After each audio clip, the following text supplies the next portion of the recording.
Ladies and gentlemen, please take your seats. You know, sometimes, as far as we're concerned, a shift in tone is worth the wait.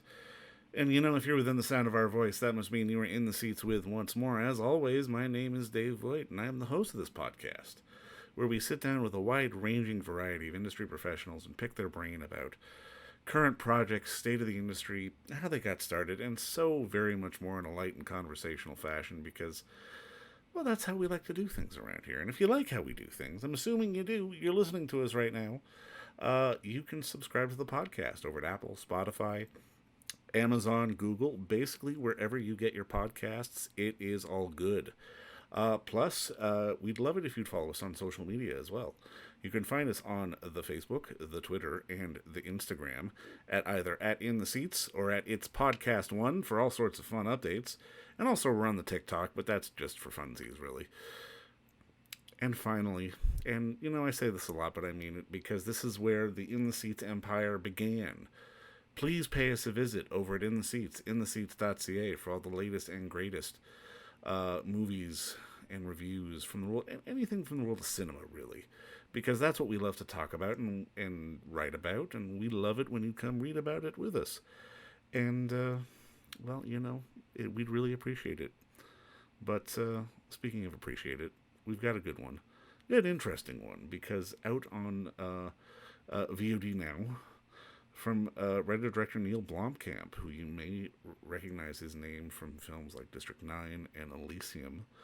We got a brand new film called Demonic, and it's a bit of a shift in tone. It's a bit more of a straight horror movie, but it's a lot of fun. It is the story of a young woman who unleashes terrifying demons when supernatural forces at the root of a decades-old rift between mother and daughter are ruthlessly revealed.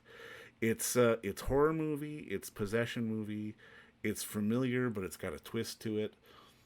It's didn't get the best reviews, but you know what do critics know, like me. But seriously, what do critics know? It's a fantastic little film, which I thoroughly enjoyed, and it uses some, again, like I said, some fresh techniques and some fresh technology to really sort of tell an effective possession story. And we got the unique pleasure of sitting down with writer-director Neill Blomkamp to talk about the film and what they did and so very much more. And it's a great talk. So, but you know, be sure and go check out Demonic, which is on VOD platforms from our friends over at VVS Films.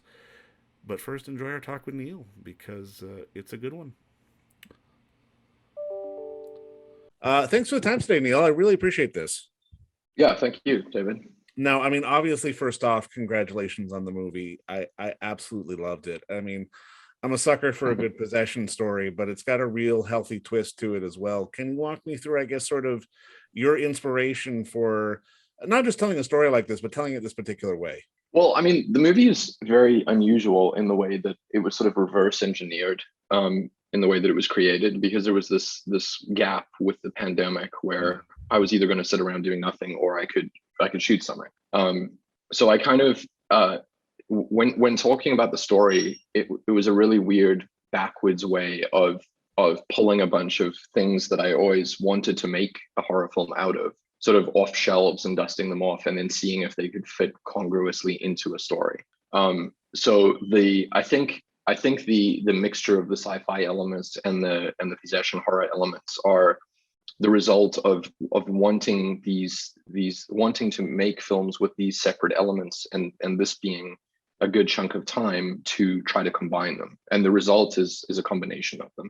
So I think that's probably what you're talking about, and it's the way that I got there was just not very unusual. No, that's cool. That's cool though, because I mean, it's one of those films that there's familiarity to it, but it's got enough interesting and sort of different elements to it that it's keeping us engaged and off guard. And I mean, particularly, and I'm sure this is the question you get a lot, but like with the VR scenes and sort of the flashback scenes, when I first saw them in my mind, it was like, is this rotoscope? But I'm like, no, this isn't rotoscope. This is something else. Can you talk a little bit about that? Yeah, it's super interesting. That's come up a lot. And I think it's because the only frame of reference the audience has is A Scanner Darkly. Yeah.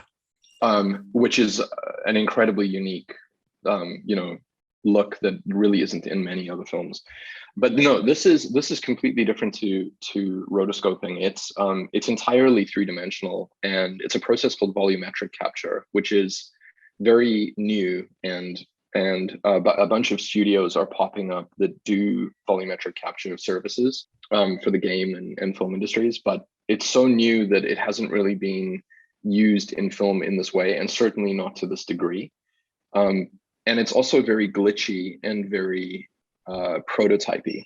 So I had to write it into the story in a way that felt organic to the audience discovering it as a prototypey piece of technology within the movie. Otherwise, I don't think it would have been usable because it would just look too glitchy. So the process is kind of this really bizarre situation of like 250 cameras that are surrounding the actors in a cage. It's basically like a scaffolding cage. And it's this equation between the higher resolution that you can get when the cameras are close to people, very close, I'm talking about like a foot or less than a foot from the people, to, you know, further back to allow them to move and actually engage in the scene, and then the resolution drops off exponentially. So we kind of knew what we were going to get going into it, and it looked exactly like what I had anticipated it would look like. And it's another reason why the whole emergence of this film out of the pandemic and just a place to experiment and do something with made sense, you know. So it's like, I want to use volumetric capture. I don't know how to do it in a high budget film, so I'm sure I can experiment with it here.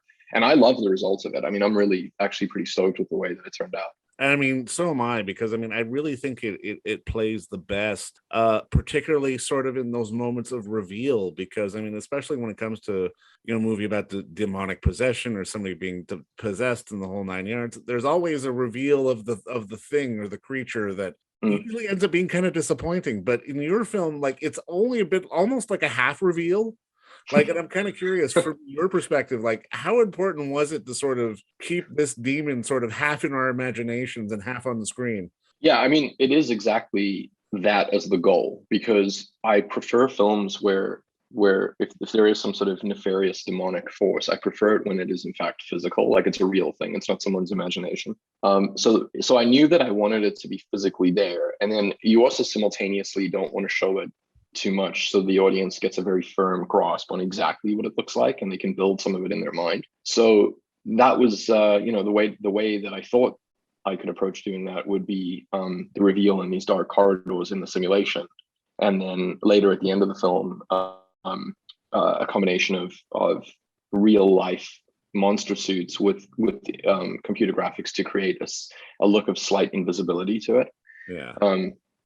But you know, the thing hilarious about that process is, as a fan of 70s and 80s monsters, or basically any monster that's practical or physical, like a suit, and living in the 21st century where every single monster is some kind of computer generated version of a creature, I took like great delight in how hilarious it was that we built a 7-foot suit and then put that suit into the volumetric capture environment.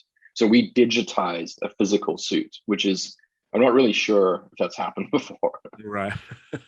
You know what I mean? It's like we made a 1980s approach become 21st century CG. It's very, very weird how that happened. Well, I love it. I don't know about anybody else, but I thought it was cool as cool as shit, man. Seriously. Yeah. It was a lot of fun. And I mean, something else about the film which just really stood out for me, because I mean, a film like this, obviously you can have the creature, you can have your effects, you can have the story, but if you don't have the right lead, it's not going to work. And Carly is just so damn good in the film. And can you talk a little bit just about sort of finding Carly and finding the right person for the right spot, you know? Yeah, I mean, you know, again, coming back to this idea of the film kind of emerging out of different puzzle pieces that I had access to, because Paranormal Activity was kind of my reference, where a filmmaker just used his own house and then, you know, made something happen. It's kind of how we approach making this. So I had worked with Carly a lot with the Oat Studios short films that I'd done, and gotten to kind of know, you know, both elements in terms of talent and then also in terms of being a team player. And it felt like in a lower budget, more difficult environment like this, she would be the right team member. And then also she had the talent level that I thought, you know, just on a pure acting level, she would be really compelling. So before I even really had the story 100% locked down, I wrote her name in the script as Carly because I knew it would be her, and then I just kind of began to write stuff that I could imagine her, you know, being the centerpiece of. So, and I was really happy both in terms of actually making it with her and then the result too. That's fantastic, man. And I mean, it's one of those films that, like I said before, it's familiar, but it's different all at the same time. And I mean, I'm kind of curious from your perspective on this because obviously people know you from your work on District 9 and Elysium. This is definitely a little bit of a tonal shift. And I'm kind of curious for you Yeah. creatively, how important was it for you to sort of have that tonal shift come up at a certain point in time? Are you talking about a tonal shift within the movie or the entire film being a Well, I tonal would shift say from my your other entire films? career, really. Yeah. No, I would agree with that. Yeah, I mean, I very decisively wanted to do something that felt that didn't have any of the satirical quirk of the other stuff that I've done, and I wanted it to just feel. One thing I was really adamant about was I wanted to make a film that just had this, like, that was essentially just a slow burn and had this kind of simmering tension underneath it that just lay there the whole time. And I just approached everything that way. So that is, you know, it's still in the kind of slight science fiction, slight horror realm, the way that you could say there's body horror in District 9, but tonally it's radically different. It's dead serious. There's no humor, and it takes itself seriously, which the other films on some level didn't.